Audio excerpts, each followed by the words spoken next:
There's an old myth about a man so in love with himself that it killed him. And believe it or not, that myth gave us a name for a real personality trait. And it's called narcissism. Today we're breaking down what it actually is, what causes it, and whether people can ever change. Let's get into it.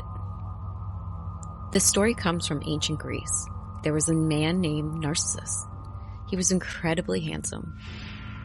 A woman fell in love with him, but Narcissus rejected her. He didn't want her love. One day Narcissus looked into the river. He saw his own reflection, and he fell in love with it. He could not look away. He could not leave that water. Eventually he died right there, staring at himself. After he died, a flower grew in that spot. We still call the flower the Narcissus today. That myth is where we get the word narcissism. So what does it actually mean? Psychologists describe narcissism as having an inflated, grandiose self-image. In simple terms, these people believe they are better than everyone else, and they believe they deserve special treatment. Here's something most people don't know. There's actually two types of narcissism. Type 1, grandiose narcissism. This is the type most people picture. These people are outgoing, they are dominant, they love attention. They often chase power, leadership roles, celebrity status. Why? Because of the status it gives them. Type 2, vulnerable narcissism. This type is very different. These people are usually quiet.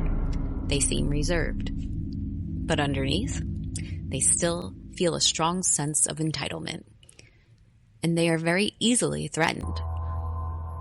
So one type is loud and seeks the spotlight, and the other is quiet, but just as self-focused underneath.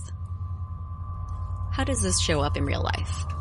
Both types can act selfishly. This can lead to unethical leadership at work, dishonest behavior in relationships. The common thread? Other people's feelings come second. Their own image comes first.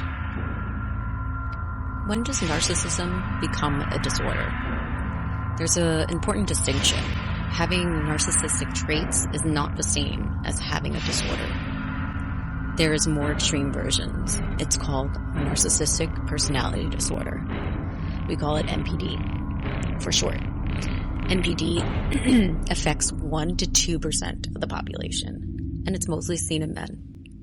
According to the official psychiatric manual, NPD involves 3 key things. Number 1, lack of empathy. Number 2, an intense need for admiration. Number 3, significant problems in daily life because of it. One more important note, kids can be self-centered.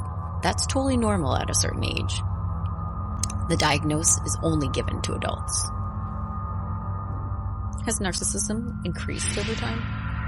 Here's something interesting. Narcissism has actually risen in the United States.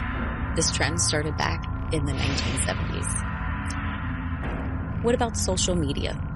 You're probably thinking right now, doesn't social media cause this? Here's the honest answer. Social media definitely gives narcissism a place to seek attention. That part is true. But here's the catch. There's no clear evidence that social media actually causes narcissism. It might be a stage for it, but it's not proven to the root cause. Okay, so let's bring this back to where we started. A man named Narcissus fell in love with his own reflection, and it cost him his life. Thousands of years later, the myth still describes something very real about the human behavior. The need for admiration, the lack of empathy, the inability to look away from yourself. If you learned something today, drop a like and subscribe for more videos like this one. Thanks for watching. Bye!